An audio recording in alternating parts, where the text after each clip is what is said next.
आज हम ऐसे सिपाही की बात करने वाले हैं जो मर के भी अपनी बॉर्डर की, अपनी चौकी की सुरक्षा कर रहे हैं। हाँ, सही सुन रहे हो, जिसे आज तक शहीद नहीं माना गया है क्योंकि आज भी वो वहां पे रह के अपनी ड्यूटी निभा रहे हैं। तो चलो चलते हैं उसकी कहानी के लिए। लेकिन पहले आप ये चैनल को ज़रूर से सब्सक्राइब करें। जो नया है सब्सक्राइब करके बेल वाला बटन ज़रूर से दबाएं।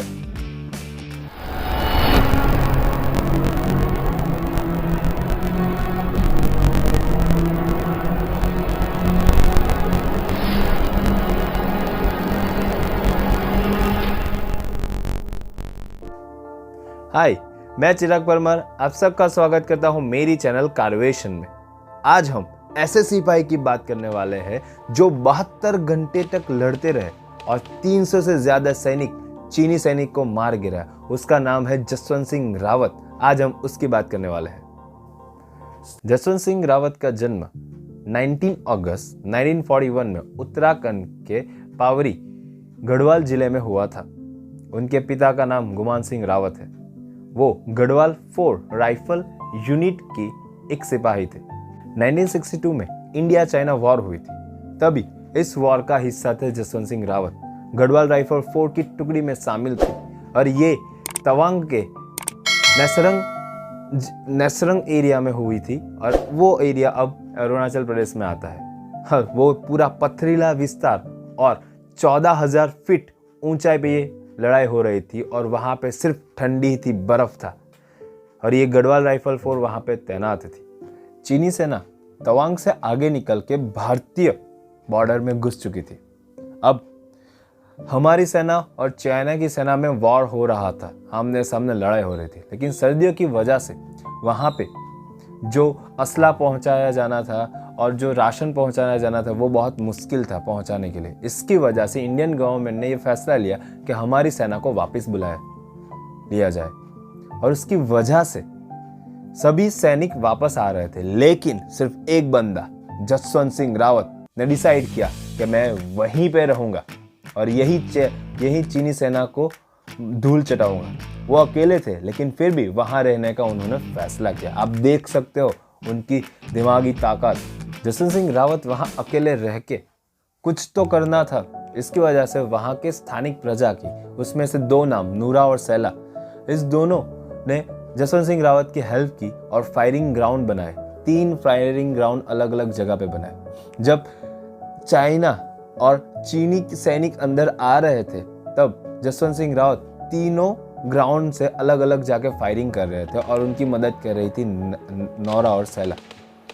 आप सोचे, अकेला बंदा, और वहां पे एक छलावा जो वो पैदा करना चाहते थे वो उन्होंने पैदा कर दिया कि यहाँ पे चीनी सैनिक को लगा कि यहाँ बहुत सारे हिंदुस्तानी सिपाही मौजूद है और वहां पे अकेले थे जसवंत सिंह रावत। उन्होंने फायरिंग कर करके ये फायरिंग 72 घंटे तक चली और इस 72 घंटे में उन्होंने 300 चीनी सैनिक को मार गिराया अकेले।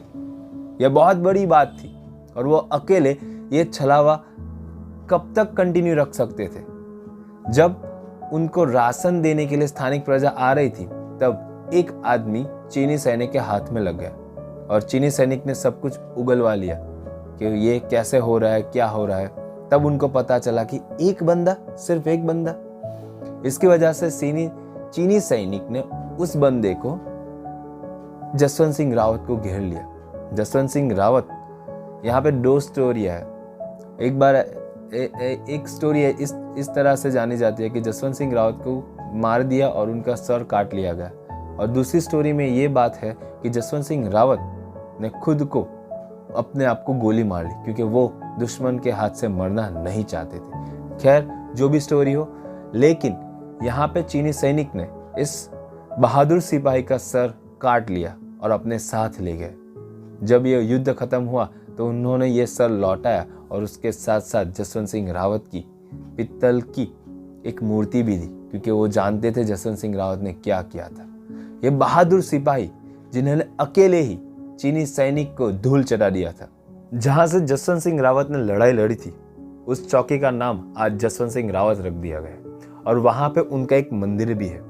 ये जान के आप सबको हैरानी जरूर होगी कि आज भी 5 सिपाही उनकी सेवा में लगाए गए हैं। वो 5 सिपाही उनकी वर्दी प्रेस करते हैं, उनके लिए ब्रेकफास्ट लेके जाते हैं, उनका बेड बनाते हैं। जब रजाएं होती है, हॉलीडेज होती है, तब उनके फोटो के साथ, उनके सामान के साथ उनको घर पहुंचाया जाता है और वही फोटो के साथ उनको वापस घर से लाया जाता है। आज भी उनको प्रमोशन मिलती है। वो राइफलमैन से मेजर जनरल तक उनकी प्रमोशन हो चुकी है। सेना के जवानों का मानना है कि वो आज भी चौकी की रक्षा करते हैं और उसके साथ साथ उनका मार्गदर्शन भी करता है। कोई सैनिक भूल से सो जाता है तो उनको जगा भी दिया करते हैं और आज भी उनके नाम के सामने शहीद नहीं लगाया जाता, क्योंकि वो भी आज ऑन ड्यूटी है।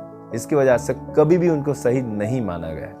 ऐसे सैनिक को हम सल्यूट करते हैं जो मरने के बाद भी देश की सेवा कर रहे हैं। और उस पर एक मूवी भी बनी हुई है, 72 hours martyr who never die. आप ये मूवी जाके भी जरूर देखिएगा, बहुत अच्छी सी मूवी बनाई है। और ऐसे सिपाही जो मरने के पहले और मरने के बाद देश की सेवा कर रहे हैं, उनको मेरा सत सत प्रणाम।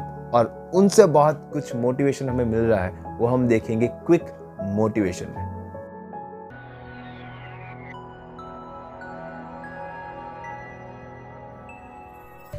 Quick motivation from this character Jaswant Singh Rawat. पहला, साहस।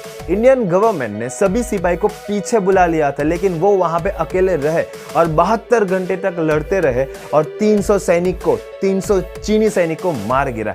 दूसरा, बुद्धि चातुर्य, जिसकी वजह से उन्होंने 3 फायरिंग ग्राउंड बना के तीनों फायरिंग ग्राउंड में अलग अलग जाके फायर कर रहे थे और एक छलावा पैदा किया कि यहाँ पे बहुत सारे हिंदुस्तानी जवान हैं और वो वहाँ पे कामयाब रहे और चीनी सेना को धूल चढ़ाई। और सबसे बड़ा मोटिवेशन है देश प्रेम, जिसकी वजह से आज मरने के बाद भी वो ऑन ड्यूटी कहे जाते हैं और उनके नाम के आगे कभी भी शहीद नहीं लगाया जाता। सलाम करते हैं सभी सिपाहियों को जो अपने देश के लिए अपनी जान न्यौछावर कर रहे हैं और हमारी टीम कार्वेशन से वही सभी सिपाहियों को सत सत प्रणाम करते हैं।